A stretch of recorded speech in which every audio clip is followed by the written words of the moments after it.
ese es, y acompañado con eso hay un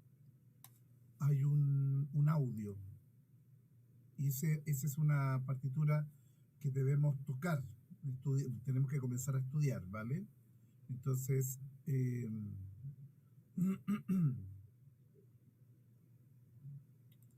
mira, eh,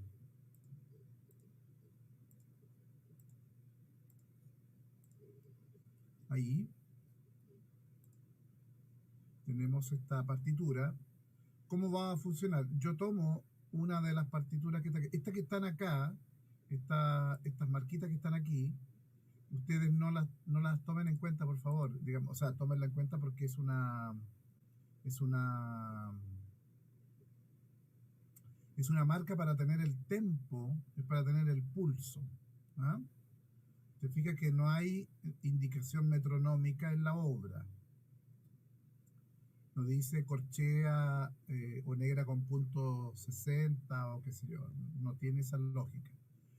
Sino que está marcado originalmente como si alguien marcara 1, 2, 3, 1, 2, 3, 1, 2, 3, 1 y entramos. Esta sería la parte en que se entra. Esta sería la sección donde se entra. ¿Vale? Donde dice mute. Entonces el otro día estábamos conversando eh, sobre los conceptos de mute. ¿Ah? Sobre los conceptos del mute, qué significaba. Bueno, aquí tenemos una manera de anotarlo. Si yo sigo avanzando en la partitura, tengo también tengo el bajo que entra junto con la guitarra. ¿Se fijan? Entran en mute ambos instrumentos de cuerda. Eh, Necesariamente estos instrumentos de cuerda son lo que estamos revisando en clase, saber algo sobre ellos en términos de su historiografía y de su manera de por qué llegamos a una plantilla que tiene bajo y tiene guitarra y otros instrumentos. Entonces si seguimos avanzando en la partitura se van a dar cuenta que hay algunas cuestiones que están indicadas con muy pocos elementos. Aquí hay un charango, para los que tengan charango, y está indicado el dedaje, pulgar índice, pulgar medio, pulgar índice. Ya vamos a llegar ahí. Tenemos algunas figuras y algunas cuestiones que tienen que ver con rasgueo. Si ustedes se fijan, aquí tenemos flechas para abajo, que en el fondo son manos para abajo. ¿Ya? Igual que en el charango, ¿ves? Pero el charango tiene mano, mano, pulgar. Tan, tara, tan, tara, ta, tan. Entonces uno dice tin, tira, tan, tan, tan, tin, tiraran, tan, tan, tan, tin, tiraran, tan, tan, tan, tin, tiraran, tan, tan, tin, tiraran, tan. Se mueve la mano, usamos lo que hemos aprendido probablemente en algún tipo de guitarra popular, que ojalá hayamos tenido una muy buena guitarra popular. Entonces, yo avanzo en la partitura y llego aquí a esta última parte que tiene casilla 1, casilla 2, y llego a la sección de partichelas. Para los que no sepan, se tiende a denominar partichela a la partitura cuando es individual, cuando es la que va a ejecutar el músico que tengamos a nuestro cargo, digamos, que puede ser un estudiante, eh, puede ser un músico semiprofesional o un músico profesional, da igual. La única indicación que tiene esta partitura de flauta es un legato. Dice que hay que tratar de tocarla de manera lo más legato posible. Si yo tomo mi flauta Avis,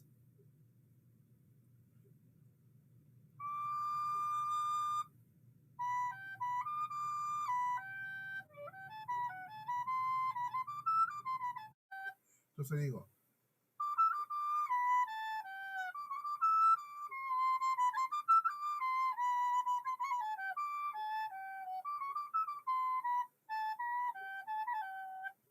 puedo hacerlo con un solo aire que puedo marcar aquí, en esa corchea con punto.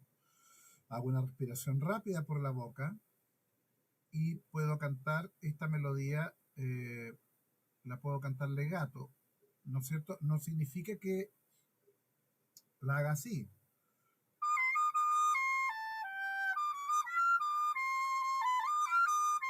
no, sino que voy articulando con un pequeño turu, por ejemplo, tururururururu. vamos a hablar de la articulación. Eso es una cosa de la cual tenemos que hablar. Podemos indicarle. Pero Profe, aquí, dígame. es que como que al final de esta pastichela hay como una nota superpuesta al final que, ¿cómo se tocan? Con dos flautas. No, mentira. Tú tienes, en una de esas podría ser, pero no sé, a ver si podría, no, no se puede. Mira, tenéis que tomar una de las dos, porque está pensada para el conjunto, ¿no es cierto? Entonces al final se produce una cuestión que se denomina divisi, porque obviamente vas a tener en el grupo más de un flautista, ¿no es cierto? Así poniendo uno. Sí. Entonces uno va a tocar la zona, la de arriba y el otro tocaría la de abajo. ¿Me Ah, entiendes? Entonces finalmente tú tomas la de arriba, nada más. O sea, el fa sostenido y lo terminas con el sol. ¿Mm? Entonces, les voy a indicar que la única cuestión distinta a ese tipo de articulación que estamos hablando es esta que está en el compás 42, que tiene estos puntitos. ¿Ya? Esos puntitos lo que intentan, y digo así, sin ninguna pretensión, lo que intentan es decirnos que esas notas ya no las toquemos así, sino que nos dice, ¿ves? El resto igual.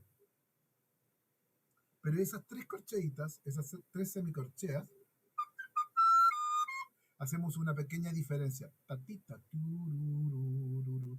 Eso es lo único que debería tener esta partitura de flauta. Lo único que debería tener como diferenciación. ¿Ya? Hay algunas indicaciones metronómicas, pero que son más bien porque quedaron de la partitura general, que se le incorporan a la guitarra, lamentablemente. Pero el resto hay que tocarlo normal. ¿Te fijas? Aquí también en el compás 70 tenemos una indicación metronómica. Ahora, para los que no lo sepan, y un refuerzo para los que lo saben, una de las primeras fórmulas de repetición o signos de repetición formal son las casillas. Las casillas uno, 2, a veces 3, a veces puede ser casilla uno más 2, 3 y 4, dependiendo cuántas veces uno toca una partitura. En este caso tenemos casilla uno y 2. Eso significa que cuando yo toco lo que está encerrado en la doble barra de repetición que está aquí, estoy marcándola aquí, entonces lo que está encerrado ahí y aquí se debe repetir. Cuando yo llego aquí a la casilla 1, toco re, sol, re y vuelvo a mi, re, do al compás 71, porque está encerrado en la doble barra de repetición, en la barra de repetición. Lo toco, lo toco, lo toco, y al llegar al 78 toco el 78, pero luego al 79 ya salto a casilla 2 y me voy al final. Esa es la función que tiene la casilla 1 y 2. La casilla 1 y 2 se utiliza en todo tipo de música de todo tipo, digamos, música docta, música folclórica, y tiene que ver con evitar tener que repetir, eh, tener que repetir toda la partitura para poder hacer una sección o repetir eh, todo el conjunto de notas. Solamente con esa indicación de casilla 1 y 2 logramos hacer una vuelta al compás 71 y del 78 tocamos el 78 y saltamos al 2 y cerramos. Es lo mismo cuando tenemos una partitura, por ejemplo, que tiene da capo. ¿Cuál es el único da capo que no va a existir? Eh, el único da capo tiene dos indicaciones. El da capo, uno que se llama da capo al ceño. El da capo al ceño, la única condición es que el ceño nunca esté en el primer compás. Esa es la única condición del ceño. Por una razón muy simple, porque no tiene sentido. Cuando yo pongo da capo, da capo es como a la cabeza. ¿Ah? Es como ir al inicio, vuelta al inicio. Entonces, da capo al ceño significa que vuelvo, aunque sea el segundo compás de la partitura, pero vuelvo de donde está da capo, que se anota con la indicación DC mayúscula con punto, D punto C con punto, uno vuelve al principio. Pero si va indicado con un seño, es decir, con un signo, ese signo nos dice que el signo no puede ir en cualquier lugar, menos en el primer compás. ¿Por qué? Porque antes de eso tendríamos que poner da capo, solamente. En este caso lo que hicimos en la partitura es tener un da cap, lo que hacemos es tener una casilla 1 y 2, solamente, ¿ya? Solamente. Aquí tenemos una partitura que es un xilófono. Después, en la muestra de partichelas, tenemos una partitura que es un xilófono. Como ustedes pueden observar, en este xilófono hay un signo que es 50 y una raya gruesa encerrada en dos rayas verticales, dos rayitas cortas.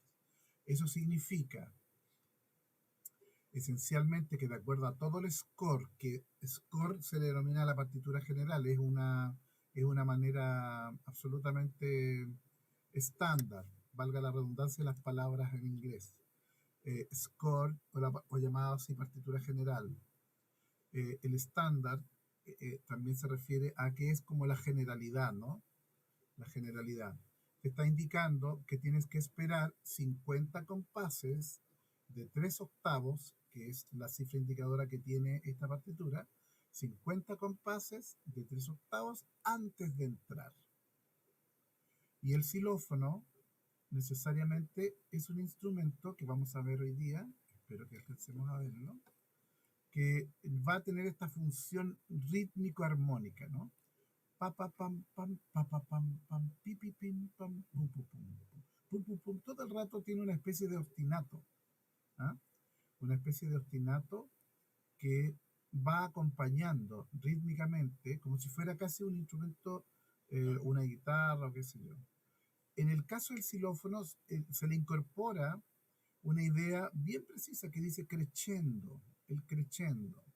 Todos sabemos que el crescendo es una manera de trabajar y afectar lo que denominamos la dinámica. La dinámica se refiere en la música a lo que tiene que ver con el volumen sonoro, ¿ah? Entonces aquí, ¿por qué el xilófono lo puede hacer? Ahí vamos a ver por qué la flauta no tiene crescendo. Básicamente porque estamos pensando que una manera de la flauta, por ejemplo, para hacer crescendo es a través de una fórmula de adición, es decir, de sumarle flautas para que se pueda percibir la sensación de que crece gradualmente. Pam, pam, pam, pam, pam, pam, pam. En cambio, en el xilófono, si bien es un instrumento menos versátil que una flauta, el xilófono que nosotros por lo menos hemos planteado aquí, eh, básicamente tiene mejor dinámica que una flauta. Es decir, puede hacer un piano, crescendo, forte. ¿Ya? Posee una dinámica mucho más eh, variada que la flauta. La flauta tiene, ustedes se habrán dado cuenta tocándola, tiene una dinámica muy básica, muy básica. Entonces, uno no puede hacer, con esto lo que estoy diciendo es que uno no puede hacer piano fuerte, porque inmediatamente tendemos a, el rango dinámico es bajo, en el sentido de que tiende a subirse la nota, porque es propio de los instrumentos de aire. Mientras más aire, hay de mucho cuidado para que suba la intensidad y no suba la nota. Muy complejo aquello. Luego del xilófono vamos a tener el metalófono, que es nuestro derivado de un instrumento de la orquesta que se llama glockenspiel, o bloque de campanas, ¿no es cierto? Y el metalófono tiene también esta derivación, y el metalófono tiene a su vez algunas propiedades interesantes como instrumento. El metalófono también tiene indicado aquí una figura irregular para este 3 octavos. Y además, si ustedes se fijan, el metalófono tiene para antes de entrar tendríamos que contar, contando en esta versión, contando esos 4 compases que nos da el tempo, ¿ya? Contando aquello, tendríamos que sumar 22 compases de 3 octavos en silencio antes de entrar. Luego de entrar, tenemos que esperar 10 compases en silencio antes de volver a entrar y de ahí seguimos hasta el final. Todos cuentan con esta idea de casilla 1 o casilla 2. ¿Ya? Tenemos la guitarra. Aquí la guitarra dice mute. La guitarra mute, en el fondo, es cuando hablamos de mute. Los que tocan guitarra eléctrica se darán cuenta y sabrán, ¿no es cierto? Cuando hay técnicas. Hay una técnica muy popular que se llama palm mute. Técnica bastante popular en músico, valga la redundancia, en música popular, pero además muy antigua, bastante antigua si tomamos en relación a la cantidad de tiempo que tiene la guitarra eléctrica, que va a cumplir, si es que ya no cumplió ya los 100 años, la guitarra eléctrica como instrumento, como electrófono. Este instrumento tiene la capacidad de generar la guitarra tanto acústica como electroacústica, este efecto, que es en el fondo, es un efecto de color, mutear el sonido. Lo vamos a ver también. Es uno de los tantos efectos. Y aquí aparece una manera de rasguear, solo con manos, hacia abajo. Tan, ta, ta, tan, tirarán, tan, tirarán. ¿Ya? La guitarra va desde el principio de la obra, espera solamente los 4 compases para la marca de tempo y entra. Y aquí seguimos con la guitarra, tiene 2 hojas porque va durante toda la obra, y tenemos el bajo. Una de las condiciones fundamentales del bajo tiene que ver con la llave que acompaña al bajo. La lectura del bajo, si ustedes observan aquí, es una llave de fa. Aquí le damos uso. Le damos uso todos a una llave que hemos estudiado durante harto rato, probablemente, y hemos tenido que enfrentarnos con más de algún solfeo. Y también el bajo tiene, como instrumento de cuerda, una propiedad que en el fondo es este mute o mute, ¿no es cierto? Ahora, lo interesante es que aparecen 2 conceptos, el mute, que está aquí, y el normal, que está acá. ¿Qué significa eso? Es una manera de indicar, por ejemplo, cuando tú tienes un instrumento y ese instrumento tú deseas que toque con un efecto de color como este muteo de las cuerdas, y luego tú quieres que toque como normalmente toca el instrumento. Entonces tú pones mute y luego en el compás que te interesa que cambie pones la palabra normal. Normal también es una convención, ¿no es cierto?, para indicar a cualquier instrumento que debe tocar como se toca el instrumento, la palabra normal. Entonces, por ejemplo, si yo tuviera un violín, o en este caso si tuviera un contrabajo, podría poner pizzicato, pum, pum, pum, pum, pizzicato. Y si quiero que después toque el arco, puedo poner la palabra normal o pongo arco. ¿Entienden? Son palabras que se usan para indicar que se toque el instrumento de manera normal a como siempre se toca. ¿Se fijan? Entonces aquí el bajo tiene una función básicamente de acompañar, de producir de la sensación armónica, y también tiene una melodía que se va a repetir todo el rato, ¿no? Va a jugar mucho con eso y con los arpegios del bajo.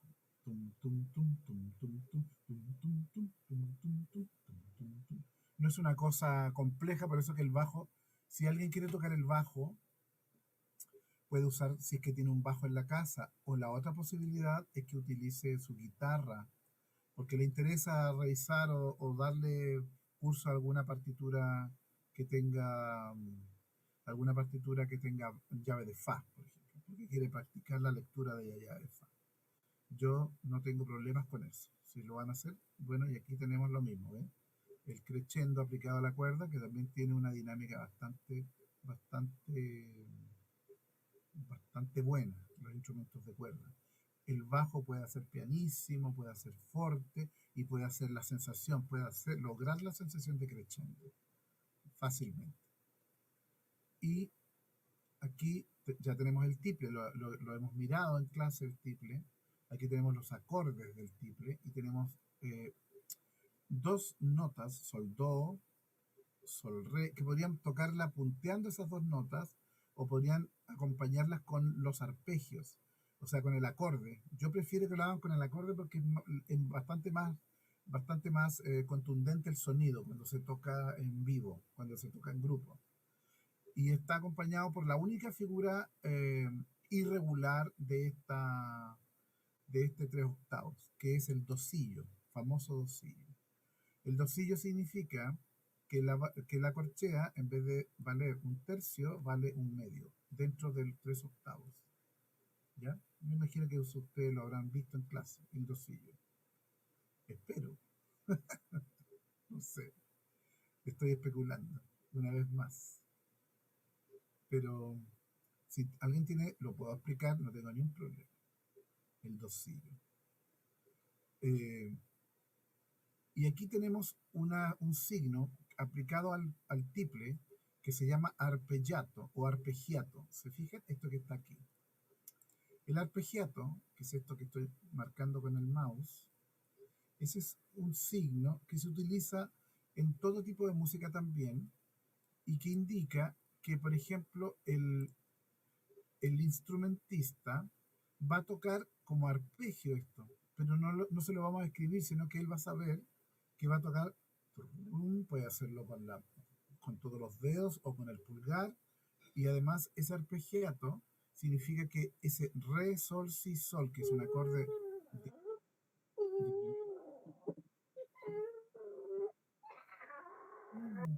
hay un bebé por ahí, despertó, uf, qué lindo. Mira, re, sol, si, sol. Entonces tenemos ese acorde que se produce en la primera posición del tiple. Entonces se toca, indica que eso va a sonar antes del 1. Si uno tiene 1, 2, 3, 1, 2, 3, 1, 2, 3, 1. Ese es el sentido de ese signo. Se usa en piano, se usa en cuerdas, en el arpa, etc. Es una manera de tocarlo, que vaya sonando antes del 1. Y con dirección desde el sol hacia el re. O sea, como el orden de aparición sería, la primera nota que aparece sería el sol. Después el si, después el sol y después el re de cuarta cuerda del tiple. Esa sería una, y dice, aparece otra indicación, dice símile. Estas son indicaciones absolutamente generales para todo tipo de repertorio, ¿ya? No crean que es, no vayan a pensar, por favor, que es una indicación única y exclusivamente propia del tiple. No, tú podrías ponerla en guitarra o podrías ponerla en el piano, podrías ponerla en cualquier instrumento que tenga cuerdas o en cualquier instrumento en general que tenga más de una nota que pueda ser pulsada a la vez. ¿Mm? Y símile significa que vas a llegar durante todo el trayecto que está marcada con la rayita, que es otra manera, no, aquí yo no puse normal, ¿ves? Puse solamente otra manera de indicar. Símile significa que cada acorde que aparece después de ese modelo del sol, cada acorde va a sonar similar al primer acorde que acabo de mostrar. ¿Ya? Se toca cada acorde, el siguiente re sol, el mi sol do mi, ¿no es cierto? El re sol si sol y el re la re sol, que es un acorde con una apoyatura. Pero yo diría que en este re la re sol modifiquemos ese sol que está en el alto, lo vamos a modificar por un fa sostenido, como está acá. Esta vez no me la quiero jugar con... ¿Te fijas? Yo quisiera que estos acordes, ese acorde sea igual a ese que estoy marcando. ¿Ya? Este de acá sea igual a S. Sean iguales. ¿Ok? En vez de tener un sol arriba, tenga un, tenga un fa sostenido. Bueno, y ahí sigue la siguiente parte y se cierra, ¿no es cierto?, con este tipo de acorde que básicamente se ve complejo, pero es levantando la primera cuerda del tiple, fa, fa, mi, fa, sol, ¿no es cierto? Ok. Y finalmente llegamos al charango, que tiene una escritura en llave de sol, lo vamos a ver hoy día, no hay que complicar demasiado la existencia. Entonces aquí hay un modelo de arpegio con pulgar índice, pulgar medio, pulgar índice, que básicamente el instrumento lo permite, ¿ah? El instrumento permite ese tipo de mezcla, pulgar índice, pulgar medio en cada nota, cuando tomamos la nota. Entonces, aquí tenemos un tipo de una sugerencia para el rasgueo, ¿no es cierto? Esto lo vamos a mirar. Y aquí mano para abajo, pulgar para arriba, mano para abajo, pulgar para arriba. Es bastante rápido, es tancata, tancan, tancan, tancata, tancan. Pero el charango permite ese tipo de rasgueo más rápido que la guitarra, que tiene otro tipo de rasgueo, ¿ya? Para esta obra se mantienen los mismos. Y aquí hay un elemento interesante que le es propio al charango, que está en este compás que ustedes pueden ver, compás 70-69. Aquí hay un acorde, sol, si, re, sol. En sol, si, re, sol hay un acorde que está indicado de esta forma, mira. Dice, está el acorde, las cuatro notas, y aparece la negra con punto con estas rayas de subdivisión. Eso significa, para cualquier instrumento de cuerda o para cualquier instrumento en general, se llaman signos de repetición. En el fondo lo que te está diciendo es que esa negra con punto se transforme, en vez de ser 1, 2, 3, sea una subdivisión. En el caso del charango es el conocidísimo concepto del trémolo, porque esa es una manera. En violín, por ejemplo, esto sería un trémolo que se haría pasando el arco sobre la cuerda de manera muy rápida, de forma bastante indefinida. ¿Ah? ¿Ok? Entonces ahí tenemos la partitura para que comprendan la partitura de la obra que les acabo de mandar. Buenos días a todas las personas que nos he saludado. No sé si habrá alguna pregunta que quieran hacerme de lo que acabamos de ver antes de pasar a... lo descolgado, pero que lo que pasa es que yo todavía no tengo este ramo escrito. Todavía no tengo este ramo escrito, entonces, ¿este es conjunto folclórico o instrumental? Es que justo me metí y se me demoró caleta en prender el computador, disculpe. No, tranquilo. Esto es muy folclórico, pero es conjunto instrumental. Repertorio de conjunto instrumental. Estamos mirando el repertorio. Ya, gracias. Ya, así que bienvenido. Si te quieres quedar, no hay ningún problema. Mira, lo que decía adelante es que si hay compañeros que están... La única diferencia para los compañeros que se integran, que son compañeros que se reintegran porque habían de alguna manera dejado el ramo en generaciones anteriores o en tiempos anteriores, lo único que ustedes, por ejemplo, los que son de dirección, van a tener otra obra. Por eso voy a hablar de esta obra, y para no confundir a los compañeros de repertorio de conjunto instrumental, no la vamos a ver, pero se las voy a enviar y les voy a enviar un pequeño video para que puedan comprender la pieza que les voy a enviar, especialmente a los Diegos, ¿no es cierto? Gracias, profe. Pero solamente igual vamos a mirar cosas que a lo mejor ya vimos, pero les voy a empezar a enviar un material más específico para ustedes, ¿vale? Pero podemos trabajar en esta hora, cuando demos la prueba o qué sea. Ya, profe. ¿Vale? Gracias. Así que aprovecho de saludar a los Diegos y a todos los estudiantes que se reintegran, y qué bueno que se reintegren. Bueno, ¿alguna pregunta que quieran hacerme? ¿Nada? ¿Está todo bien? Ok. Profe, ¿va a haber que grabarnos?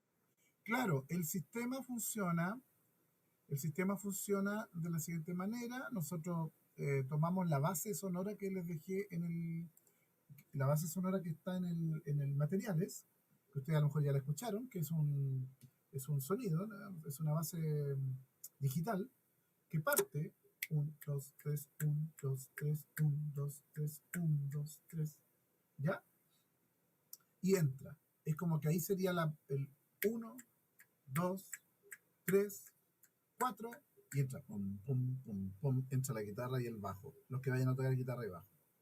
Por lo tanto, si yo tengo mi partitura y dice 50 compases, debo contar esos compases de silencio. Pum, 2, 3, 1, 2, 3, 1, 2, 3, 4, 5, 6. Tengo que tener eso. Y eso nos enseña que el repertorio del conjunto instrumental es muy interesante porque los jóvenes de las escuelas tienden a preguntarse por qué ellos tienen que ver una partitura, por ejemplo, de platillo, ¿ya? Ven una partitura de platillo, o ven la parte del platillo que tienen que tocar, que puede ser una partitura, o eventualmente puede ser una indicación tuya, así como espere 3 secciones y se ve como vacío, ¿no es cierto? Entonces dice, ¿pero por qué tengo que esperar? Esa es una reflexión de un muchacho que no tiene preparación musical. Porque pasa que ese niño o niña dice, oh, son 50 compases. Ese comentario tenemos que nosotros de alguna manera educarlo o redirigirlo. ¿En qué sentido? Dirigirlo en el sentido de que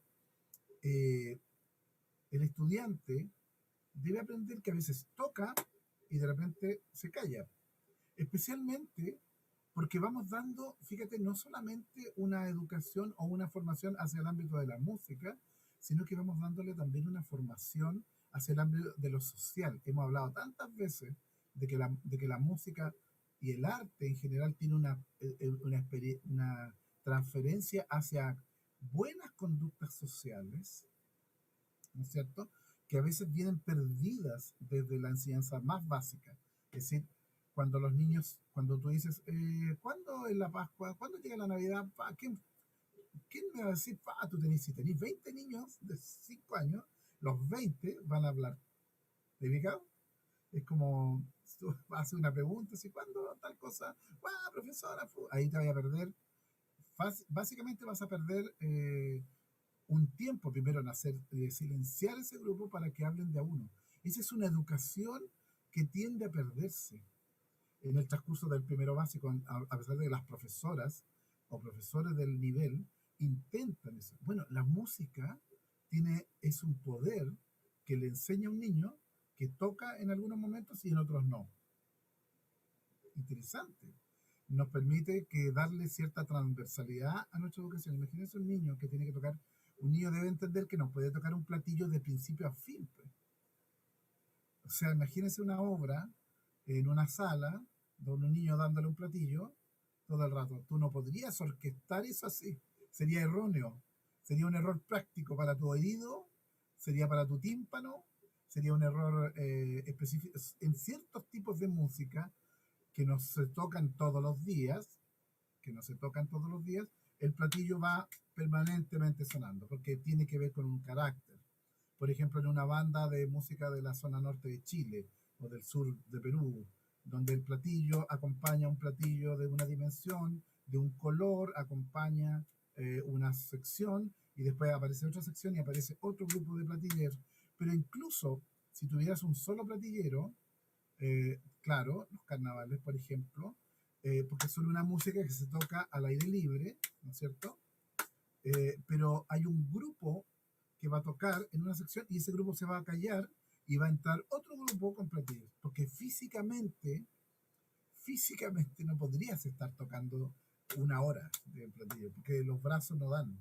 Un muy buen ejercicio muscular, pero no te va a dar. Es como lo mismo que si tienes una banda de bronces, la razón de que una trompeta toque y después se calle y después entren los bajos es obviamente una razón física y está muy bien pensada por la tradición, porque la tradición sabe que no puedes tener a un trompetista tocando una hora, porque si no tendría que recoger el labio, ¿no es cierto?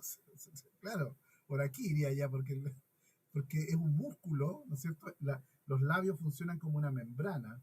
Entonces, al ser una membrana que está modelada por los músculos faciales, ¿no es cierto? Evidentemente estás haciendo una fuerza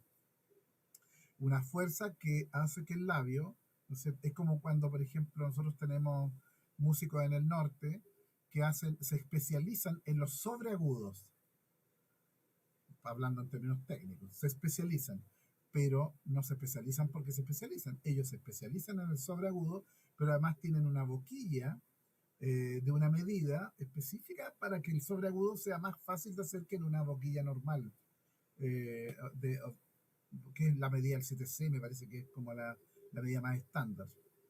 Pero hay medidas más pequeñas que permiten que el sonido del sobreagudo se produzca más rápidamente para producir un efecto, pero ustedes no van a tener un sobreagudo toda la obra.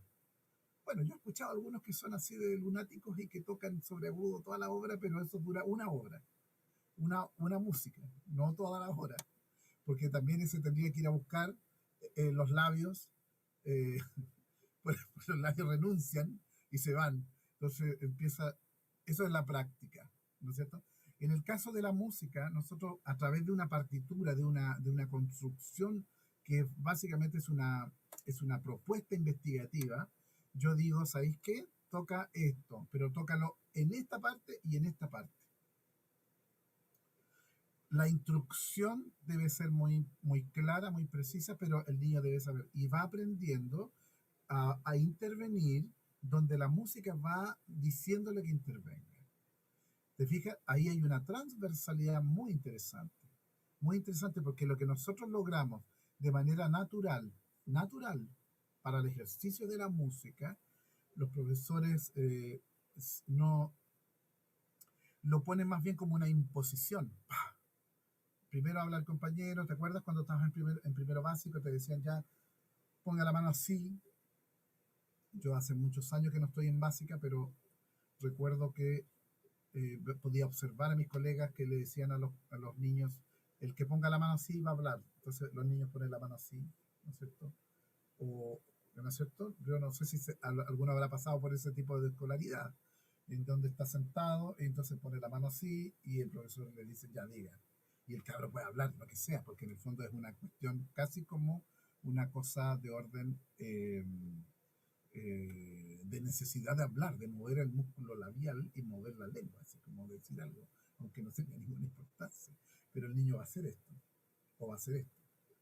Gestos para hablar. Bueno, eso lo entrena el profesor permanentemente, pero en el caso de la música, observen el acto de hablar cuando corresponde hablar, determinado por una partitura, por un signo. Por eso es interesante y además nos lleva a cuestiones de orden orquestal. No podemos orquestar un platillo o un instrumento de percusión permanentemente en espacios que no sean específicos de la ejecución.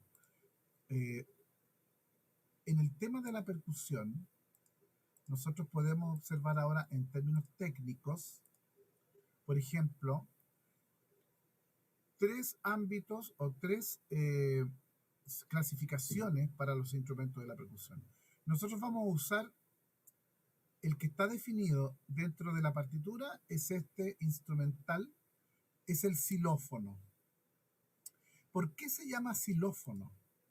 El xilófono se llama así porque es una palabra griega, fonar, o latina, digamos. Fonar, que no es funar, es fonar, que es sonar, como uno suena, fonare. Y silos es una derivación de la palabra madera. Entonces el xilófono es un instrumento que suena, pero que es de madera. Es un instrumento que suena de madera. Y este instrumento tiene unas definiciones bien precisas. Ustedes están observando aquí unas alturas. Es un instrumento de altura. ¿Por qué? Porque Samuel Adler, que es uno de los más importantes orquestadores y teóricos de la orquestación en la actualidad, por lo menos tiene la mayor de las publicaciones, digamos, la más completa, actuales, determina tres niveles para los instrumentos de percusión. Nosotros aquí estamos ocupando dos. Y uno de los instrumentos de percusión es este xilófono, que es el instrumento de altura definida. Eso sería una clasificación para un instrumento de percusión. Los instrumentos de altura definida. El xilófono, ¿no es cierto? Y aparecen distintos ejemplos del xilófono. Distintos ejemplos que son necesariamente ámbitos. Aparecen el concepto de ámbito. Para los que quieran tomar un pequeño apunte, que siempre yo les digo, tengan en su poder un cuaderno, ponen la fecha, ponen el ramo y ponen algún contenido que sea interesante de anotar. Porque después tú revisas el contenido, revisas la materia, que estés, lo que llamamos materia, y ese contenido va a ser un contenido que te vas a recordar solamente con la palabra ámbito. ¿Qué significa ámbito? Cuando hablamos de ámbito en la música, nos estamos refiriendo a la cantidad de notas que es capaz de entregarme un instrumento.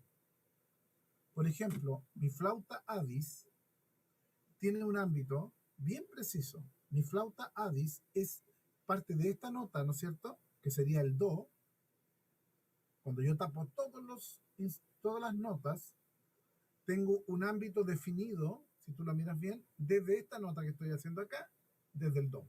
Por lo tanto, ese es mi ámbito, que sube, ¿no es cierto? Y a través de las digitaciones cruzadas y toda esta cosita, logramos llegar hasta notas bien agudas, que sería, por ejemplo, la última.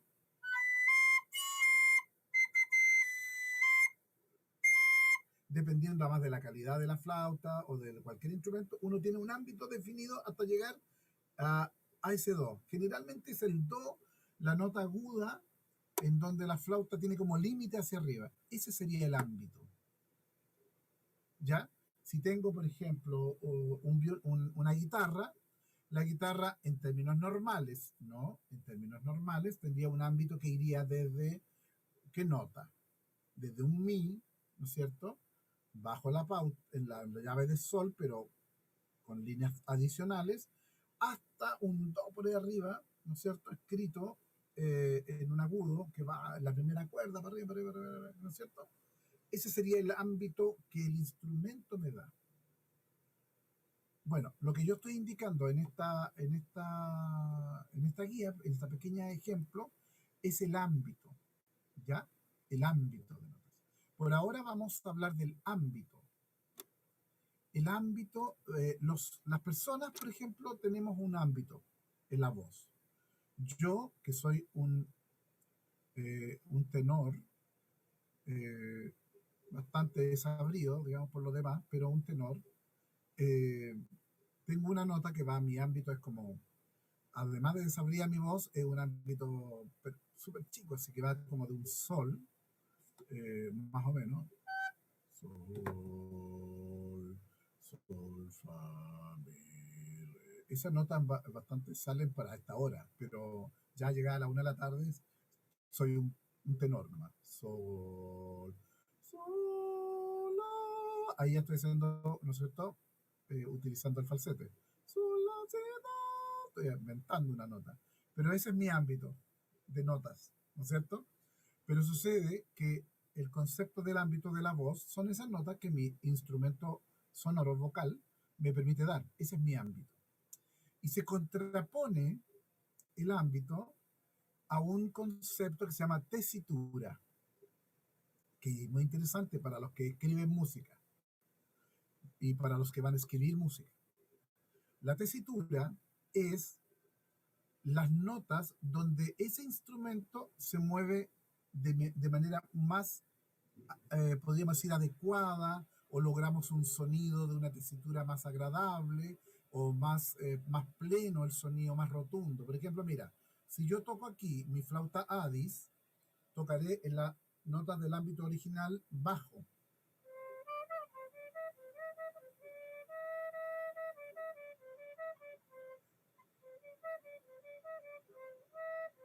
Ya, hice una melodía, pero usé el ámbito en el fondo, porque si yo quisiera que el instrumento volara un poquito más, es decir, tuviera una repercusión mayor, usaría esto.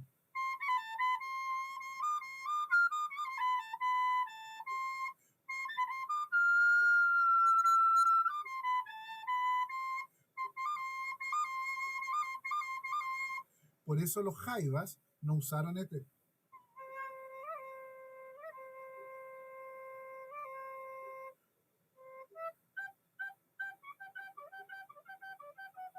No usaron ese ámbito. Usaron la tesitura del instrumento. ¿Por qué? Porque sacaron las notas más brillantes.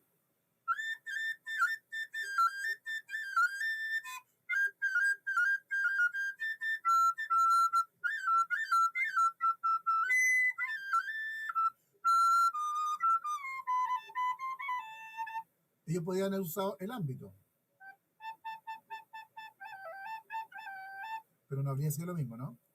Por lo tanto, es el ámbito y la tesitura los conceptos que entran a jugar en cualquier instrumento. Los vamos a profundizar, pero la tesitura es donde tú te mueves mejor. Cuando tú cantas, ¿no es cierto?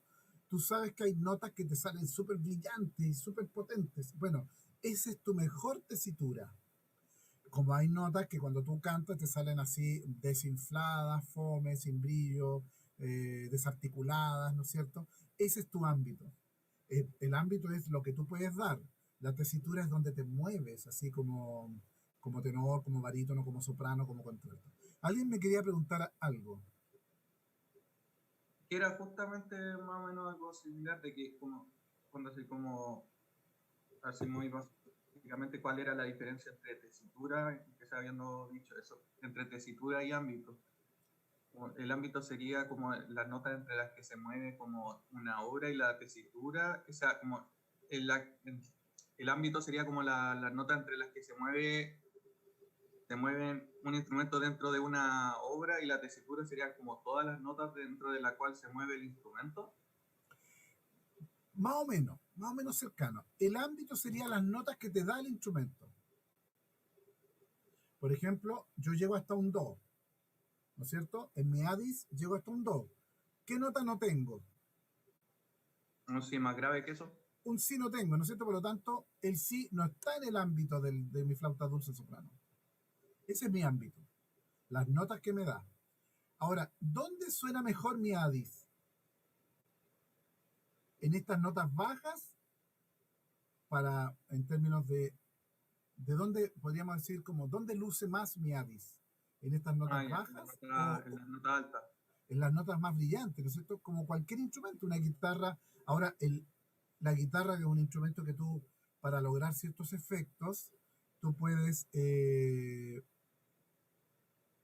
lograr ciertos efectos a partir, ¿no es cierto?, de las notas más graves. Por lo tanto, pues, si quieres lograr cierta intensidad de bajos, usas el mi. Usas todo el ámbito de la sexta cuerda. Usas todo. Ahora como en el metal dándole duro al mi. Por ejemplo, si tú quieres, por ejemplo, hacer un riff en música rock, no vas a usar un riff en quintas en primera y segunda cuerda. Eso sería, ¿no es cierto? Lo que usamos es quinta y sexta para hacer un riff, ¿no es cierto?, por quintas. Porque el riff tiene esa característica que es un color, ¿no es cierto? Pero nos sirve notas esa sería la tesitura más adecuada para hacer un riff. Pero el ámbito de la guitarra es desde el mi hasta una nota bien aguda, que podría ser un do, re, mi, por acá en primera cuerda, muy agudo, ¿no es cierto? Entonces, la tesitura es cuando uno logra saber dónde luce, entre comillas, quiero decir, indicar que es entre comillas, dónde luce más, o luce de acuerdo a lo que nosotros entendemos como mejor. Pero eventualmente una partitura, un compositor podría querer mis notas, estas notas mías. A lo mejor quiere un coro que cante eso, tenores que canten así, una sonoridad mórbida, media desarmada. Él quiere eso, ¿cachai? Él quiere ese sonido, por lo tanto lo escribe.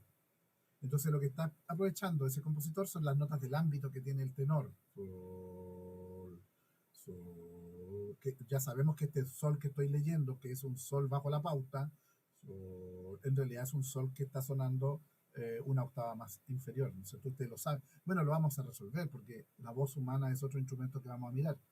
Cómo armonizamos, ¿no es cierto?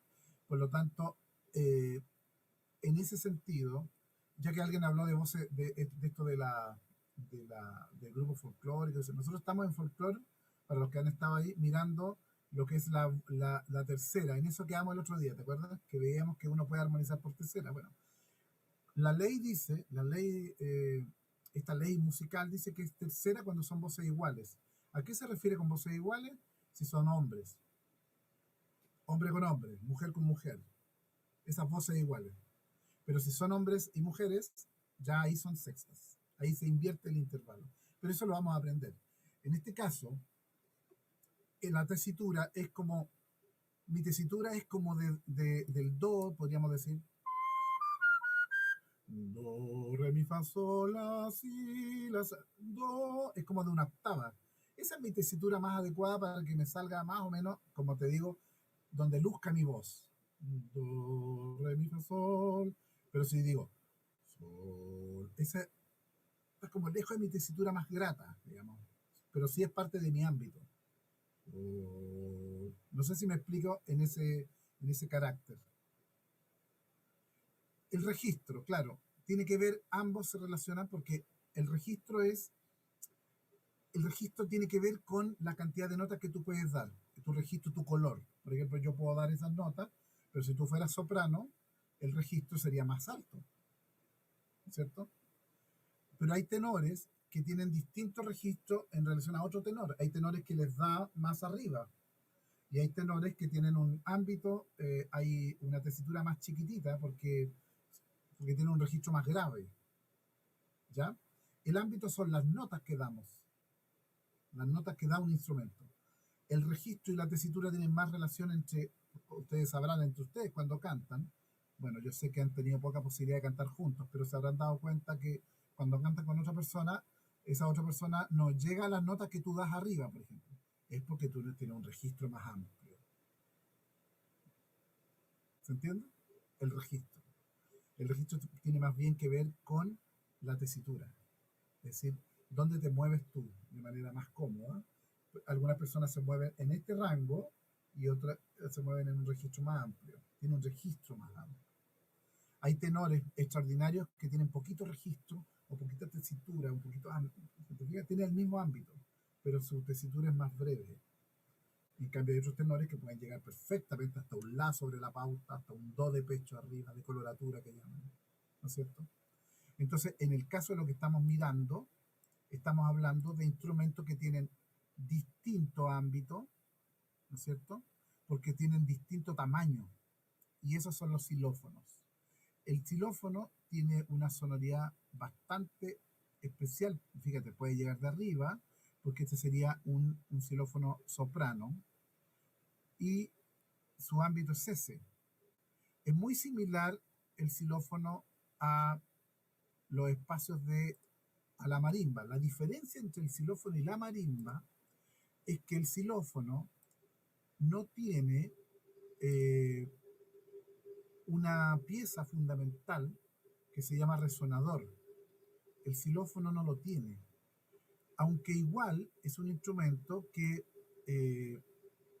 puede funcionar perfectamente en los espacios orquestales. Pero nosotros, por ejemplo, no hay nada mejor que mirar un buen ejemplo. Aquí tenemos un ejemplo del xilófono, mira. Este ejemplo dura 1 minuto 26 segundos.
Eso es el xilófono.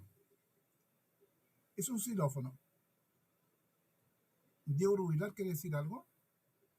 Ah, ya. El xilófono es eso. Lo que nosotros estamos usando es un xilófono chiquitito. El departamento, yo les he contado, tuvo muy bonito, tuvo un xilófono maravilloso, que era un xilófono bajo de madera de jacarandá. Todas las placas eran tremendos trozos de madera de jacarandá, pero esas jacarandá se lo robaron, para variar. Por lo tanto, ustedes ya no conocen ese xilófono, que se tocaba con la mano. Imagínate la madera maravillosa, se tocaba con la mano y suena como un instrumento así de percusión, pero era una maravilla, de verdad. Era el instrumento más maravilloso que teníamos en el departamento. Y algún personajillo en algún momento de la década de los 2000 se robaron las maderas, porque obviamente era alguien que sabía. Un xilófono que se toca con las manos, el xilófono no se toca con no sé cuál es la palabra, pero con esto, con los palitos. Con baquetas, claro.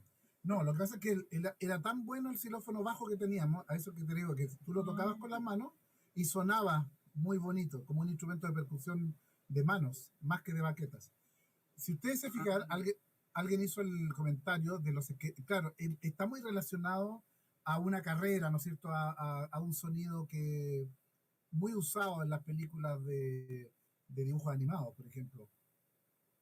Cuando Pedro Picapiedra corre, uno de los instrumentos que le ponemos de fondo es ya este estereotipo de Pedro Picapiedra corriendo, es el xilófono el que está sonando. ¿Cuál es la diferencia con la marimba? Y básicamente, no lo voy a... Profe, Ocupan igual Dígame. como cuando aparecen esqueletos. Claro, claro. una ¿Alguien que- compañera tiene una pregunta. ¿Cuál es la pregunta? Dice, al final no estaríamos siempre en el mismo ámbito si nos movemos por las mismas notas con todos los instrumentos o nada que ver. Claro, te fijas que el ámbito de la marimba iba desde un sol por acá abajo hasta una nota allá arriba, do.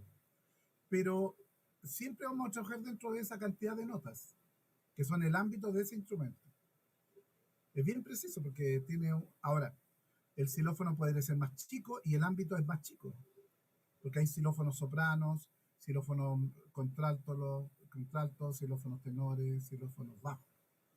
Pero nos movemos en las notas. Si te fijas, la obra se mueve en un ámbito de nota, de una cantidad, en un registro que es el registro agudo, por ejemplo, el registro medio o el registro bajo. Lo que no usó en la obra que escuchamos fue un registro bajo, no trabajó demasiado. ¿En qué registro trabajó de la cantidad de notas que tiene ese instrumento? Esa versión del xilófono. ¿Agudo, medio o bajo? Diría medio agudo. Medio alto, ¿cierto? Claro. Ahí se mantuvo. Usó esa tesitura. ¿Se entiende, no? Porque probablemente, si hubiese usado el tesitura bajo, no se habría comprendido claramente la idea del cromatismo, pero sí se comprende si estoy tocando en el agudo. ¿Se entiende? Por eso, ¿quién hizo esta obra? Primero que nada, ¿a quién pertenece esta obra? Se llama El vuelo del moscardón y pertenece a un compositor ruso se llama Rimsky-Korsakov, que ustedes estudian en armonía. Rimsky-Korsakov tiene obras muy interesantes y una de sus obras más conocidas es esta, El vuelo del moscardón, de Rimsky-Korsakov. Que él, imagínense, los músicos rusos son muy naturalistas. ¿Qué significa eso? Que son como músicos naturalistas, observan la naturaleza. Entonces, imagínate que el gallo se fijó cómo vuela un mosquito. Está hecho para cuerda. En cuerda, yo diría que el efecto es mucho más, en violín, por ejemplo, es mucho más preciso en cuanto a la imagen sonora. ¿Vale? Igual cuando se tocan varios instrumentos de cuerda, como en especial el violín o la viola, suena como un zumbido, así como si fuera un enjambre de insectos. Claro, perfecto. Quiero mostrarles la marimba para que hagamos la diferencia. Nada más que la marimba, mira. Ahí tenemos la marimba y ustedes van a observar este sonido y donde les estoy marcando, este gallo es muy entretenido. Mira, dura 1 minuto nomás. Escuchémoslo, vale la pena.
es genial. Yo lo encuentro entretenidísimo, además.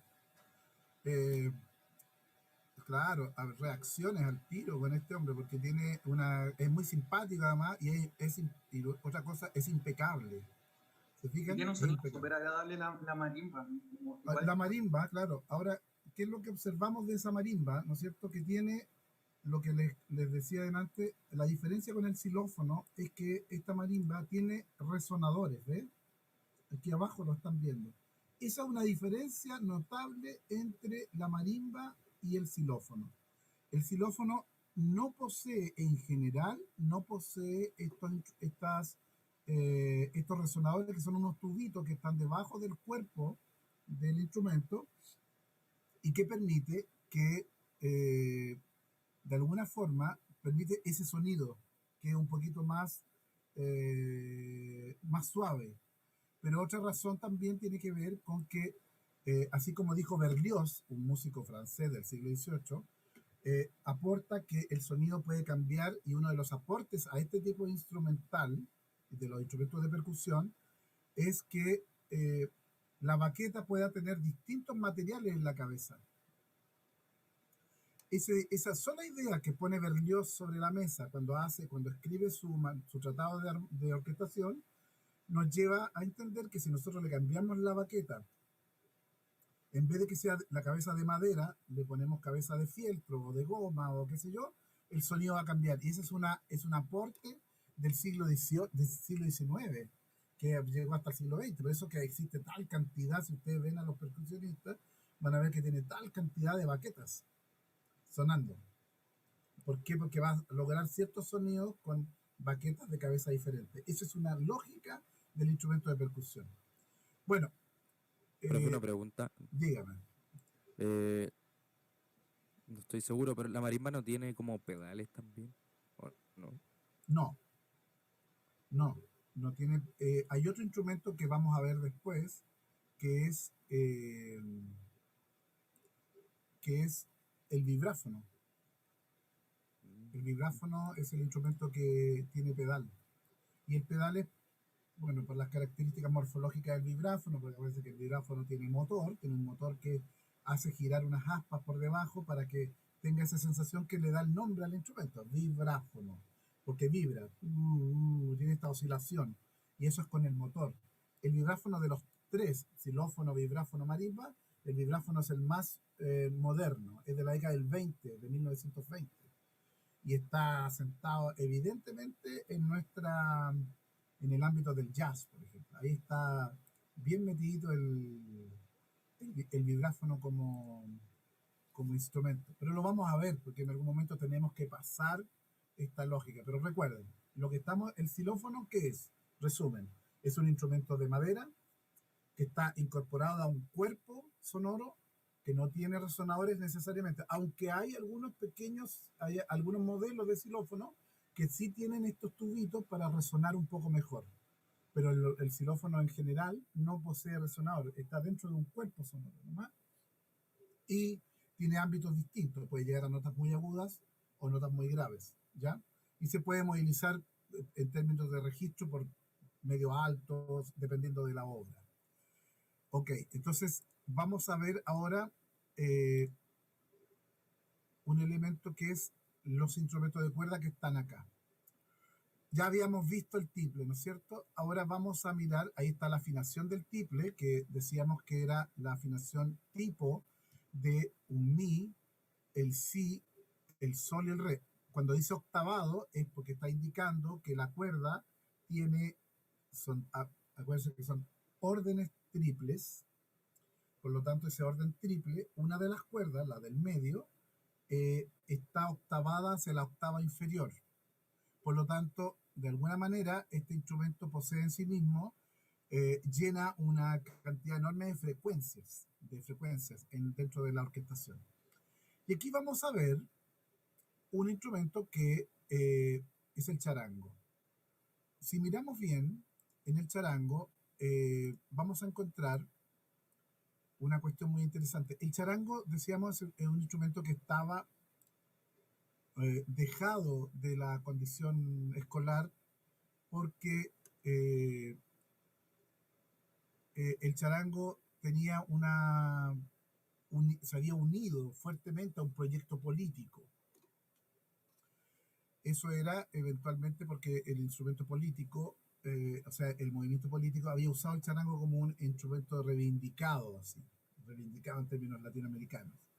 Entonces, hoy día el charango posee toda una literatura y posee toda una escuela, ¿no es cierto? Y ese instrumento, tenemos nosotros una de los métodos más completos, el método de charango de Pedrotti y Horacio Durán. Italo Pedrotti y Horacio Durán hicieron un esfuerzo de crear un libro que, si a alguien le interesa, yo lo tengo, se llama Método de Charango, y en dicha publicación, ¿no es cierto?, ellos lo que hacen es entregar un método del instrumento. ¿Cuál es a ver, profesores, ahora pregunta para los profesores, ¿cuál es la característica del método, la más importante? Hay 3 características que son fundamentales. Tiene una metodología de enseñanza, o sea, como un método. Claro, pero esa sería como la toponimia del nombre método. ¿Cuál creen ustedes que podría ser las 3 ideas generales del método? ¿Es graduado? Es graduado, muy bien. Te enseña la organología. Ya, pero ¿cómo? ¿El O sea, orden? graduado.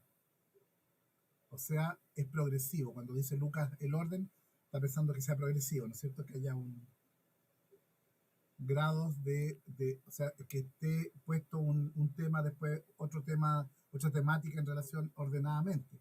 Y el tercero, mira que van bien. El tercero, ¿La disciplina? ya, pero en términos musicales o de cualquier método, probablemente no vamos a llegar, pero les voy a decir, el tercero ya han hecho harto, hicieron el 66% de la pregunta.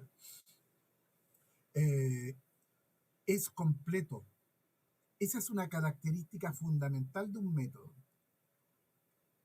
¿Ya? Es graduado, es progresivo y es completo. ¿Qué significa que es completo? Que va a ir de la lección 1 a la lección 10. Y en la lección 1 nos va a enseñar a pasar el dedo pulgar por encima, por decir un ejemplo, y en la sección 10 nos va a técnicas avanzadas de arpegio, no sé qué. Por eso el método, uno puede hacer un método de cualquier cosa, pero tú le das el rango que tú quieras. O sea, tú puedes decir, este método puede ser el nivel básico, o por eso hay métodos que son nivel 1, nivel 2, nivel 3, 5 niveles. Son 5 indicadores. Por ejemplo, en el nivel 1, tú tienes que ser capaz de sentarte correctamente frente al instrumento o con el instrumento. En el nivel 5, tienes que ser capaz de tocar obras polifónicas, ¿ya? Perfecto, tendría que escanearlo y voy a buscarlo. En una vez está escaneado ya el método de charango de Italo Pedrotti y el compañero Horacio Durán. Entonces, tiene esas 3 características. Este método, por eso se llama método, porque tiene un sentido completo. ¿Ah? Ellos dicen algo así, como el charango lo sacan de algunos autores e intérpretes. Nosotros tenemos intérpretes bastante famosos. De hecho, tuvimos uno muy cerca que es nuestro amigo Freddy Torrealba, un personaje en Freddy Torrealba, que estuvo haciendo clases de charango en el PEDA y ha estado haciendo clases de charango en distintas instituciones de educación superior. Entonces, el charango dice así, mira, dice, el charango es un clásico instrumento mestizo, dice. Antes de la llegada de los europeos a lo que hoy se llama América, no existía aquí instrumentos de cuerda. Eso no es tan efectivo, pero no existían instrumentos de cuerda que estuvieran en la categoría de lo que tenemos hoy día, pero existían en la cultura andina o en la cultura, por ejemplo, mapuche. Existían ya algunos instrumentos que generaban un sonido a partir de tensar un hilo bajo la pequeña vihuela de mano de 5 cuerdas. Esa era una vihuela que traía el conquistador, el soldado español, ¿ya? Entonces expresa vivencias riquísimas, difícilmente explicables a los hombres y mujeres de la montaña, de los hombres. Dice esto, Jaime Torres es un personaje importantísimo en el desarrollo del instrumento, es un charanguista argentino, ¿no es cierto? Actualmente existen diversos instrumentos, diversos músicos que han elevado el estatus del charango, el estatus que ya lo sacamos del tema folclórico y lo ponemos en un tema más potente, a niveles nunca antes vistos, como instrumento solista. Digo nunca antes visto porque de verdad que hay niveles extraordinarios. En eso tenemos a Freddy Torrealba, tenemos a Carlos Volpes en Estados Unidos, tenemos nosotros en el Peoje hemos tenido charanguistas re buenos, ¿no es cierto? Tenemos al Toñito, digamos, del PEDA, al Víctor Rojas, etc. Aquí aparece la afinación y ahí está marcado, porque son 5 órdenes dobles.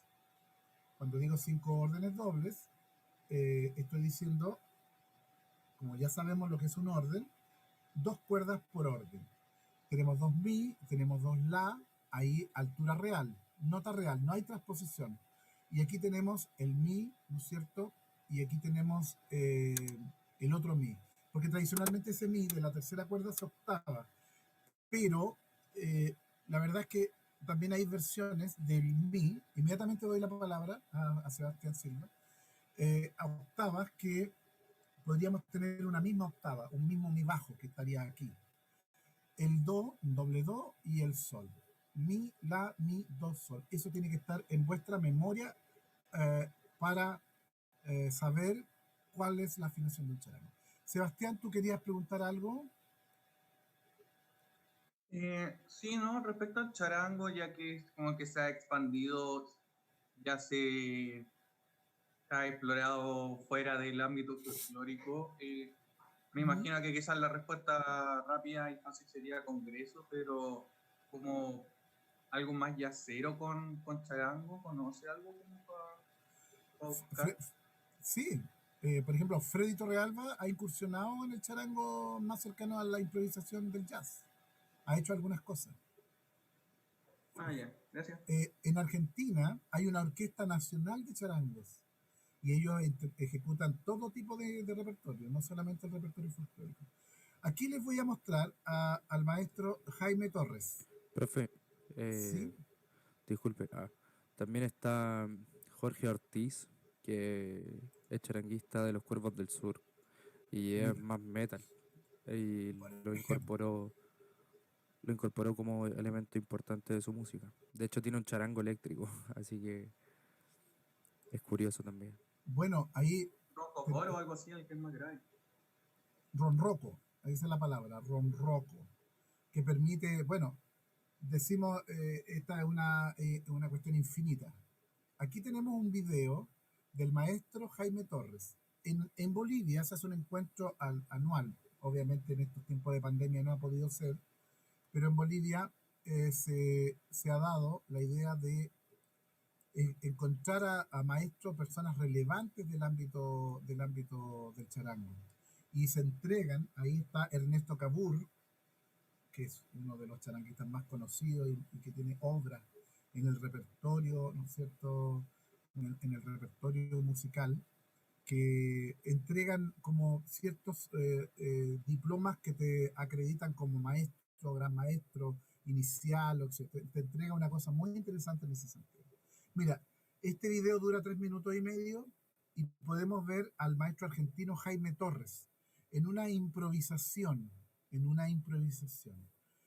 después comentamos el video, ahí va.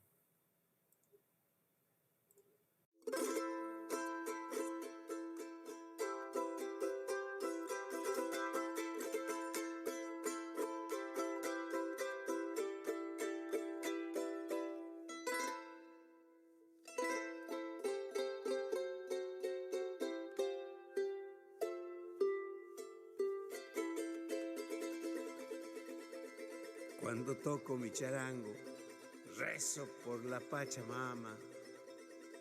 Me voy cerrando los ojos al útero de mi mama. Charanguito, charanguito, niñito Dios carpintero, voy a rascar tu pupito lleno de miel de guanquero, vidita y tan al ajito. panza arriba mi charango, cariñoso como chango, cruzado con quiriquinchito.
Esta es mi tierra.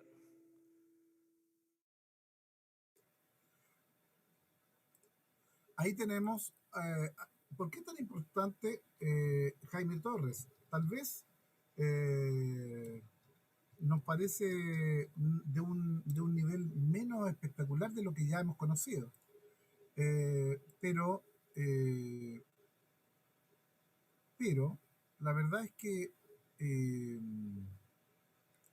el valor de Jaime Torres radica en que él fue el primero o uno de los primeros en preocuparse del instrumento y llevarlo a una expresión que lo sacara de los ámbitos meramente folclóricos y llevarlo al disco, por ejemplo, llevarlo a la grabación profesional.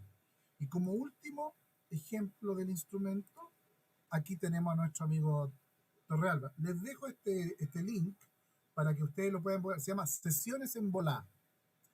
Está lleno de músicos interesantes de conocer.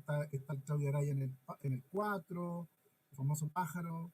Está unos guitarristas, gente joven haciendo jazz, etc. Mira, escuchemos un poquito al Freddy y veamos la diferencia 50 años después. Muy ancho. La uña como que detiene la parte de la yema un poquito.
Ese es el compañero Freddy Torrealba, amigo, conocido de muchos años, digamos, colega, profesor de música formado en el PEDA, estudiante del Liceo Experimental Artístico, exalumno. Entonces, gente con mucha historia en este cuento del instrumento. El charango es un instrumento ilimitado en términos de aprenderlo, en términos de desarrollarlo. Y generalmente siempre hay estudiantes, hombres, mujeres, da igual, con interés en aprender este instrumento. ¿Por qué? Porque cada día está llevándolo, se está yendo hacia distintos ámbitos de la música. Eh, Hay experiencias extraordinarias y nosotros tenemos charanguistas muy bonitos que tocan lindo, por ejemplo, los ritmos folclóricos como Roberto Márquez, o llevados hacia la música barroca, como los charanguistas del barroco andino, que han desarrollado una técnica nueva, digamos, para el instrumento. A partir del barroco andino se generan todas estas cosas.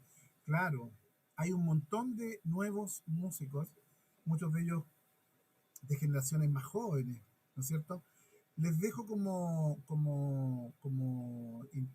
que vean la sesión de Freddy Torrealba y la escuchen, dura media hora. Si tienen tiempo, se llama Sesiones en Volá. Y es muy interesante porque el Freddy además es un tipo muy gracioso, es un tipo muy, muy cómico y muy lúdico para todos. ¿Ah? Bueno, seguimos la próxima semana.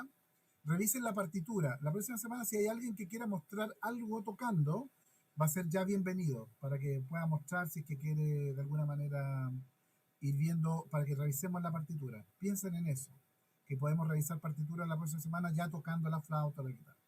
Bueno, Es la del Alegro, ¿no? ¿cómo? Es la del Alegro de Medianoche. Algo así. El Alegro el Alegro de Noche de Guardia en Madrid. Así que la que revisamos delante, la que acabamos de revisar. Como siempre les digo, chaito Constanza, chao chicos, hay que terminar a la hora y partir a la hora. Siempre un profesor termina a la hora. Chao, que estén muy bien. Cuídense mucho. Chao, profe. Chao, Chao, fin. profe. Dice. Chao, chao. Ay, está bien.